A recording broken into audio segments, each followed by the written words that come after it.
Good morning. Welcome to Shattering Myths, the program that's devoted to those of you who, like me, who have come to realize that all of the world's religious, political, economic, military, and media institutions are corrupt, counterproductive, rotten to the core, irresolvable. I am Yahowah. Our number, if you'd like to join us anytime over the next 2 hours, toll-free, 877-300-7645. Well, today you can use your cell phones. Yippee. Yeah, you might say, I've been using my cell phone. What's the big deal? Well, today, allegedly, it would be illegal, not that it wasn't also illegal yesterday, for the NSA to spy on your use of your cell phone. The mega data that Eric Snowden exposed, the mega data collection where the NSA tracks every cell phone user and every cell phone call, is now illegal because the Patriot Act provisions that allegedly set the illegality, the unconstitutional nature of the cell phone collection mega data into place was not resolved by the U.S. Senate. So is that the same program that the FBI said never led to any meaningful information or arrest? Yeah, that's the same one. Yeah, that's the same one. That's the same one that they actually claimed prevented one potential terrorist act in the United States, hoping against all hope that you wouldn't actually look it up. That was the one where the CIA dual agent working for a derivation of the ISI and Taliban perpetrated a heinous terrorist attack in India while on the U.S. payroll. And we claim that was a success. This is the same one that Snowden told us about that made him a criminal. That made him a fugitive. He's not a criminal in my eyes. He's a hero in my eyes. But yeah, the one that made him a fugitive. It's the same one that was grotesquely unconstitutional and secret. And it's the one that the head of U.S. security, Jim Clapper, I think is his name, perjured himself before Congress and said, no, we're not doing any of that. And then, a week later it was shown that they were, in fact, doing all of it, and he has not been arrested, indicted, or tried for perjury. That's the one. Oh, all right. Well, yeah. So the legal authority, this is really funny, it says the legal authority for U.S. spies agencies' collection of American phone call records and other data, which other data would be the entirety of your use of the Internet. And they're only tracking you via your text, via your emails, via your clicks on what you're seeing on the Internet and on your cell phone. Besides that, they're really paying no attention to you at all, except for the fact also that if you do anything that is out of the ordinary with your savings accounts, your banking accounts, or your credit card, they will track you using all of that too. And it's just so funny. They wrote the legal authority. There's no legal authority. It's unconstitutional. How can you have legal authority to do something that is blatantly unconstitutional? Well, anyway, they said that it expired at midnight on Sunday. Use your cell phones, folks, willy-nilly. Go click your heart's desire on the Internet today because you're free. Free at last. After a debate pitting Americans' distrust of intrusive government against fears of a terrorist attack, the Senate voted to advance reform legislation that would replace the bulk phone records program revealed 2 years ago by former National Security Agency contractor Edward Snowden. If you want to have all of the intelligence that is necessary regarding terrorist attacks, I have something for you to read. It's called the Quran. Just read the damn book. Don't even read the entire book, as al-Rassooli tells us regularly. Just read the first 9 surahs. Call it a day. You'll know all you need to know. Nothing more needs to be said. Nothing more needs to be done. if you want to dissuade terrorism in America or any place in the free world, simply distance yourself, your country, your politics, your economic, your military from Islam. Do exactly the opposite of what we're doing. Don't buy oil from an Islamic country because that money is used to indoctrinate people in Islamic mosques.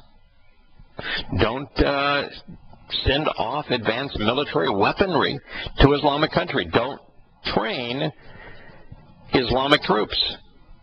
Don't empower them. Don't facilitate them. And declare as illegal the criminal enterprise that is Islam. It's not hard. It's really easy. And you don't need to violate the U.S. Constitution to do it. You say, oh, but we allow the freedom of religious expression. Yeah, but we don't allow the freedom of criminal expression. So when a religion is born as a criminal enterprise, when a religion is a death cult, when a religion exists to conquer the world violently, when the very edicts of that religion, at its very core, demand that those who are true to it are uncivilized, that they're criminals, that they're murderers, that they're kidnappers, that they're rapists, then at that point, you have all the grounds necessary without violating the Constitution to say, no, we're not going to tolerate this in our midst. It is illegal. It's criminal. Well, the Senate voted to advance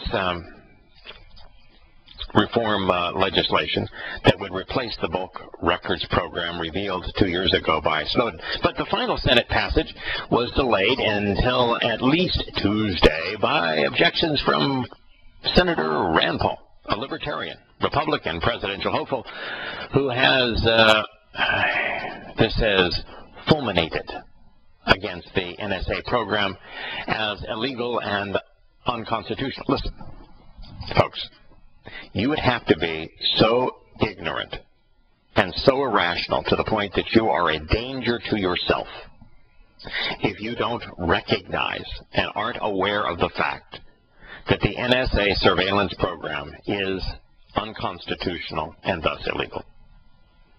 And this is not a question of maybe or grayness or did we, it's a question of, are we as Americans willing to scrap the protections of the U.S. Constitution, to ignore it in the hopes that our government can really keep us secure? That's it. And if you realize that once you violate the U.S. Constitution in terms of protections, what is your government going to keep you secure from? It sure as hell ain't the government. And when you realize that the country at the same time with the Patriot Act created a national police force, and that national police force is a national military, and that the enemy of that national military is you and me. And the combination of the corrupt nature of the FBI, the Department of Justice, the CIA, which tortures people, and the NSA, which wholly and completely violates the U.S. Constitution and then lies to Congress about doing so, that the whole thing is worse than a house of cards. It is an edifice from which there is no escape. That is your future. In addition, U.S. law enforcement and security agencies will lose their authority to conduct other, this says, programs. Those allow for roving wiretaps. Now, you don't need due process anymore. You don't need probable cause. You can have a roving wiretap aimed at, this says, terrorism suspects. Who's a terrorism suspect? I mean, really, how would you become a terrorism suspect? By being a good Muslim? They use the roving wiretaps for disposable cell phones. They permit authorities to target lone wolves. How are you a lone wolf when those who perpetrate these terrorist acts are part of the largest, or the second largest religious movement in the world? At one point, 5 billion adherents. Suspects with no connection to specific terrorist groups, except the only terrorist group, Islam, and make it easier to seize personal and business records of suspects and their associates. Yeah, it's the government's ability to confiscate everything that you have, including your liberty, including free speech. I mean, if you're going to violate the U.S. Constitution on illegal search and seizure, why not violate it on freedom of speech? Still, eventual resumption of the phone records program in another form and the other government powers appeared likely after the Senate voted 77-17 to take up the reform legislation called the USA Freedom Act. It's amazing. Patriot Act and Freedom Act. Why do these buffoons label these things in this way that is so reprehensibly misleading? American patriots originally fought for American independence and liberty. The Patriot Act now turns America into a police state. It forms a national military inside of the United States and a spy agency to spy on Americans. And that's called patriotism today, the inverse of what it once was. And giving up your freedom for a false sense of security is now called the Freedom Act. Rand Paul acknowledged this bill will ultimately pass. The Senate abruptly reversed course during a rare Sunday session to let the bill go ahead after Republican Majority Leader Mitch McConnell reluctantly acknowledged that Paul had stymied his efforts to extend the Patriot Act provisions. That's what the Republicans want. More war, more spying, more control. The very things Republicans used to oppose. Big government. Now they're the enemy of everything that you should hold dear. There was a time where you should watch out for those liberal Democrats. But now, those that would rob you of your freedom, those that would rob you of your constitutional rights, Republicans are leading that charge. McConnell, the Republican who wants to continue with all of the provisions of the Patriot Act, which created America's internal military, turned America into a police state, and it empowered the NSA and FBI to do all manner of things that are unconstitutional to rob you of your freedom and your constitutional rights. McConnell accused Paul, his fellow Kentucky Republican, and other Patriot Act opponents of waging a campaign of demagoguery and of disinformation based upon revelations from Snowden, who was last seen in Russia. Boy, that would be completely ad hominem. That's the best that McConnell, your leading Republican in the Senate, has to offer, is an ad hominem attack. And ad hominem means he's attacking the individuals and discrediting the individuals as opposed to dealing with their message. Now, the reality is that Snowden revealed facts. He revealed what the NSA was doing, not in his opinion, but based upon the internal documents between the White House and the security agency. That's what he did. He revealed the facts. There is no disinformation from Snowden. There's only accurate information. All of the disinformation has come from the U.S. Senate and from the White House and from the NSA itself. So what McConnell has done here is that it's okay for me to lie to represent lies and liars that are tracking your every move, who cannot be trusted, who perjure themselves, and yet who are held to an entirely different standard, which is no standard at all. The demagoguery is with the likes of James Clapper and McDonnell and the Abominator and John McClown. They're the source of disinformation. Eric Snowden is a hero for all of those who like evidence and reason. prefer liberty to tyranny. Several senators accused Paul, who was using the issue accusing Paul of using the issue to raise money for his presidential campaign. This is a quote from Senator John McClown. He obviously has a higher priority for his fundraising and political ambitions than for the security of the nation, Senator John McClown said. Great. So, giving up your freedom, allowing the U.S. government to wholly ignore and violate the U.S. Constitution is going to make you more secure. If giving up freedom and ignoring, even contradicting the law of the land, the U.S. Constitution, makes you more secure, I'm an elephant. And I'm going to fly through the end of my studio window by flopping my ears. It's astonishing that not only these political leaders are this disingenuous, this dishonest, this ignorant, this irrational, but that their verbal diarrhea plays across America. Today we learned that there are more Islamic State propaganda videos. I want to finish one that we were discussing at the end of last week, and then I want to share one with you that is even more repulsive. The Islamic State now is focusing on young jihadists between 8 and 15 years old, average age 10 to 12 years old amongst these jihadists. The articles, of course, say they are indoctrinating them in the group's extreme interpretation of Islam because the journalists writing these stories are nincompoops. They do not realize that the group is indoctrinating them in Islam, full stop. They're reading the Quran to them.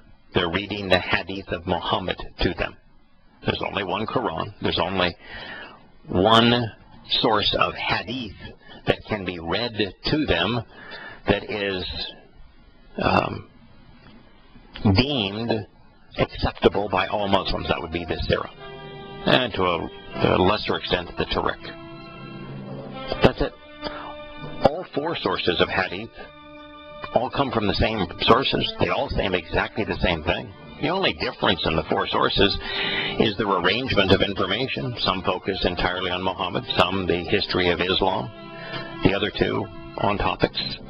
But it's the exact same sayings from the exact same moron, Muhammad. Welcome back to Shattering Myths. I've been told now by two of our regular listeners that we're intermittent in our outbound communications, that the inbound stream to GCM is crystal clear, but outbound the stream is intermittent. So we apologize for our technical details. I do want to continue the story, though, relative to the Islamic State training the children, because it's more videos have emerged, and it's all over the news reporting agencies on this day. In this particular report, it was datelined Raqqa, where the Islamic State had been known to force parents to give up custody of their children. And if the parent did not want to give up custody of their child to them, they would behead the father, and then they would kidnap the child. So it's not a request. There's no free will involved here. It also urges parties to coax youngsters into the ranks, and if those youngsters don't want to come on their own, it kidnaps them. It does the same thing, by the way, and just in a slightly, ever so slightly different twist that America does with its military advertisements. You know, the force for good. Be all you can be.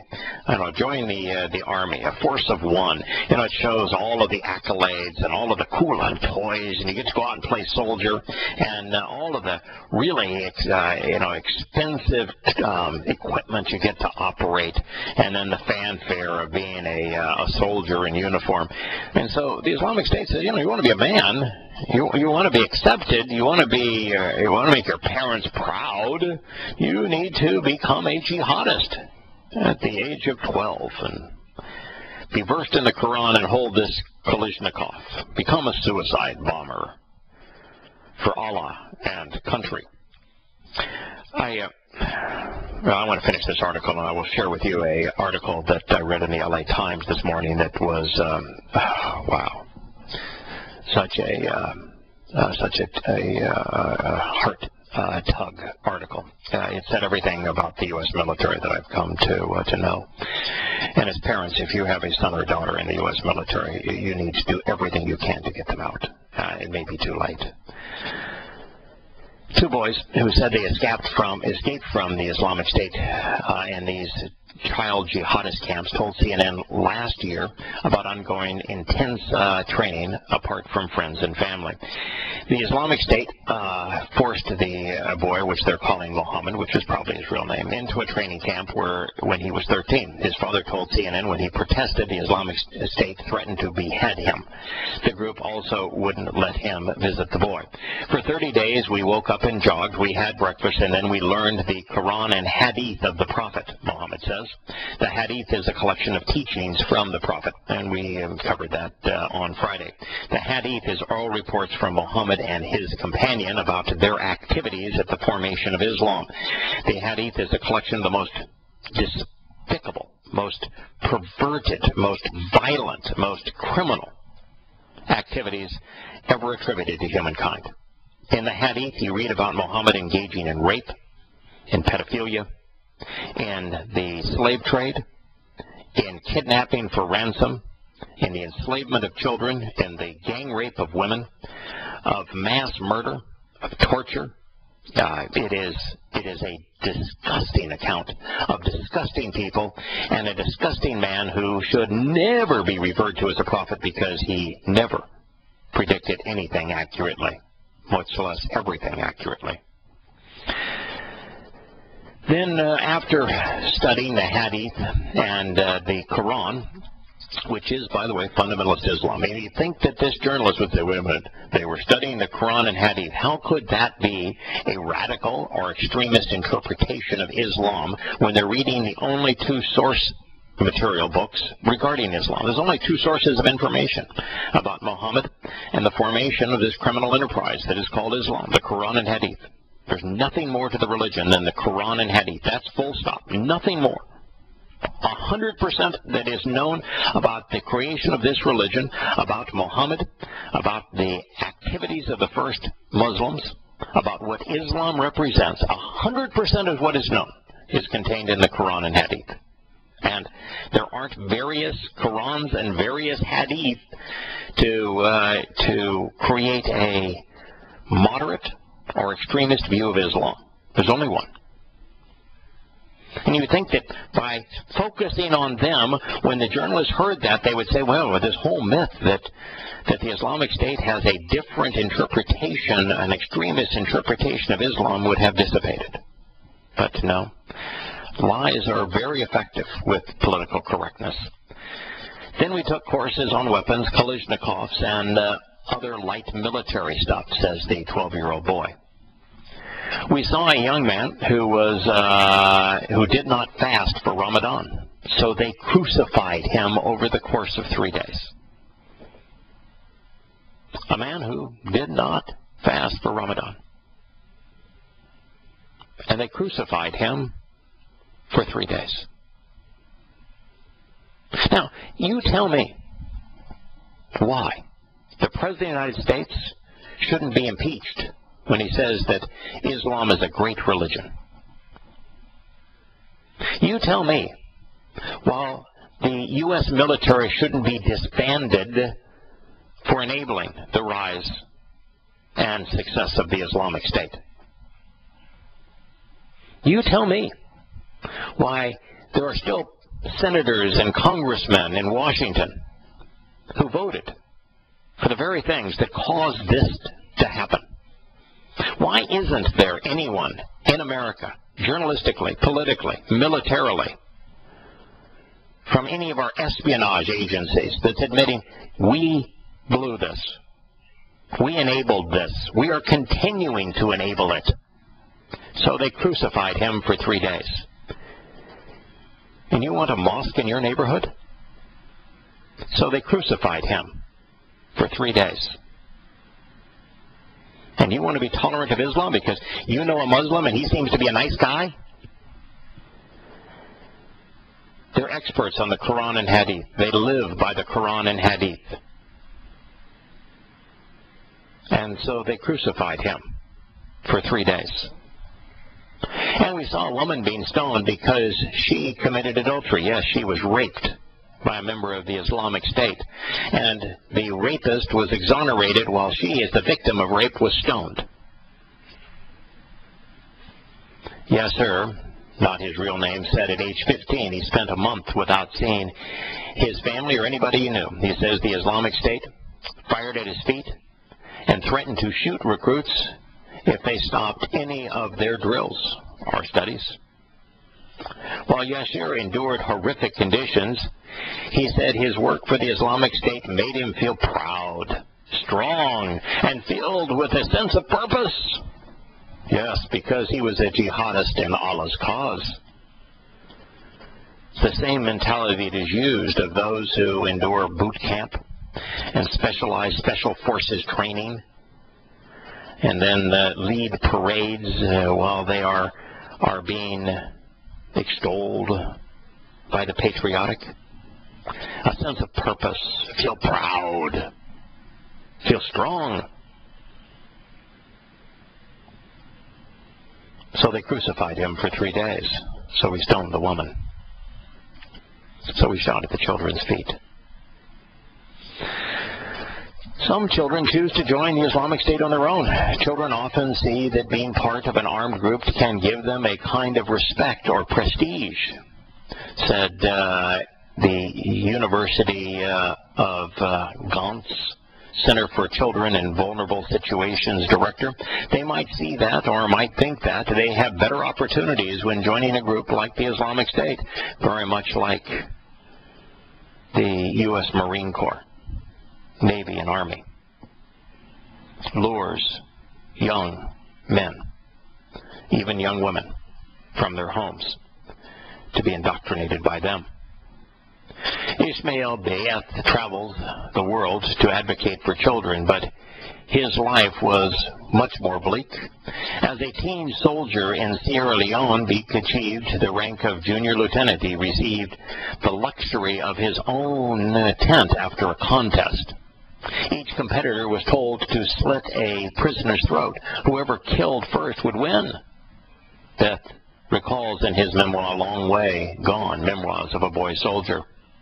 We were supposed to slice their throats on the corporal's command. The person whose prisoner died the quickest would win the contest. The prisoner was simply another rebel who was responsible for the death of my family, as I had come to truly believe. I grabbed the man's head and slit his throat in one fluid motion. His Adam's apple made way for the sharp knife, and I turned the bayonet on its zigzag edge as I brought it out. His eyes rolled up, and he looked at me straight in the eye before they suddenly stopped in a frightful glance, as if caught by surprise. The prisoner leaned his weight on me, and he gave out his last breath. Ishmael, Ishmael. He was a Muslim.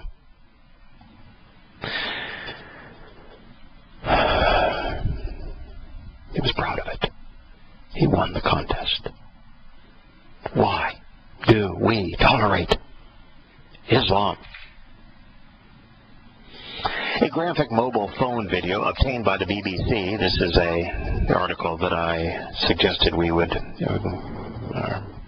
promise that we would get to later this morning, shows a militant from the Islamic State torturing a 14-year-old boy.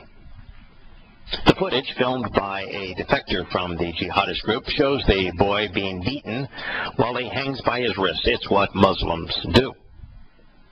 They are especially bold when attacking those who are incapacitated. They slit the wrists, they slit the throats, I should say, of those who are tied hand and foot, forced to kneel down before them. They attack civilians. They kill women and children while claiming that they're honoring the Muslim women, protecting Muslim women for the infidels. And yet, this is the savages that they have become. They are terrorists in the sense that they attack the defenseless. This boy, defenseless, hanging by his wrist from the ceiling, was routinely, day after day, tortured by men who were armed to the teeth. The UN is accusing the Islamic State and other armed groups, other Islamic groups, it should say, in Syria and Iraq of torturing and killing children. Children have been recruited and trained for use on the battlefield. Another teenager told the BBC that he fought and killed for al-Nusra at the age of 15. And then he switched to the Islamic State. He found that there were many 13-year-olds being educated in the Quran and Hadith by the Islamic State. The mobile phone footage shows Ahmed hanging a foot or so off the ground. He is blindfolded, and two masked men, dressed head to toe in black, pace around and in front of him. One has a knife, the other a pistol. The other strides around the room with an AK-47. They hung Ahmed from the ceiling by his arms, from his wrists, and then began beating him. He was 14 years old. They started lashing me. They electrocuted me. They tortured me until I confessed. His age, this article said, was unimportant to his torturers. The abuse lasted for several days. You see, the reason he was in this position is that two other Muslims asked him to put a bag near the Islamic State meeting place. Ahmed had been, this says, duped into planning a bomb. No, he had Muslims that were opposed to the Islamic State. That would be the moderate Muslims that America is training to fight the Islamic State. That those moderate Muslims, that I put in air quotes here, moderate, no such thing as a moderate militant, these supposedly moderate militants that the United States is training to fight the Islamic State recruited this boy and equipped him with a bomb for the boy to go drop a bomb off at the headquarters of the Islamic State because, of course, the moderate militants that America was training and equipping were too big a cowards to do it themselves. So they had this boy do it, and he was caught. That's the reason he was being tortured. They tortured him to find out who had put them up to that task. Well, if you think that it's despicable that the Islamic State would torture, electrocute, and whip this boy hanging from the ceiling for 2 days, then why don't you think that the American CIA is despicable? Because we did it for months. In fact, we went so far as to sodomize prisoners. That's what American CIA did. Why aren't you disgusted at the CIA? Why would there even be a debate as to whether or not the NSA and CIA can continue spying when America is guilty of this kind of heinous behavior? Now, be careful here when you, as an American, particularly if you're a patriotic American, show your disgust for the Islamic State. It's reprehensible, no question about it. But how is America any different? They pretend to be religious, this boy is now programmed to say, but they're infidels. Oh, yes. So he's not pretending that the Muslims who had him bomb the Islamic State were infidels. No, they're religious. But the Islamic State, he says, no, they're not religious because they smoke.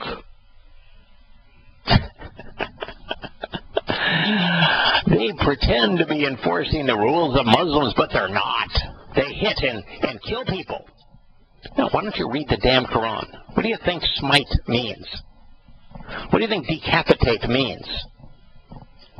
What do you think cut arms and hands and feet off on opposite sides, as it's depicted in the 5th surah, means?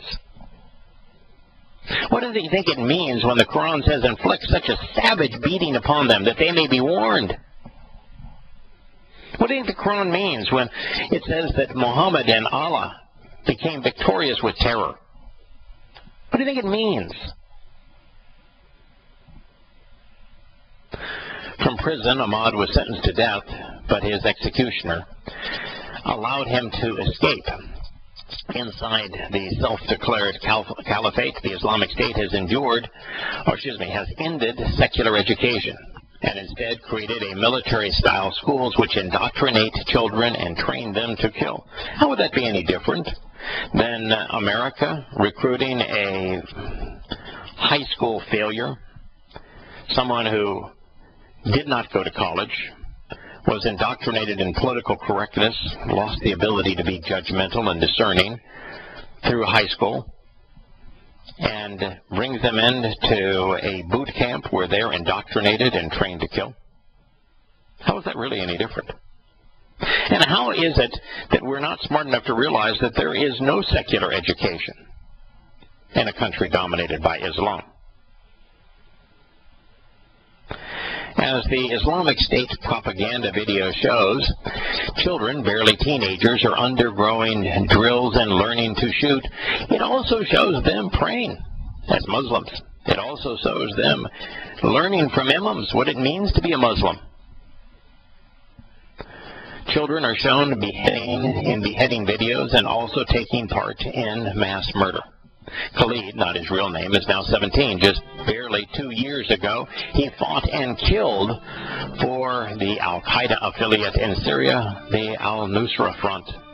Later, he joined the Islamic State. He has since defected.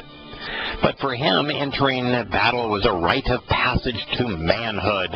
He said that children were being specifically trained to fight. We'll return after the news and commercial break.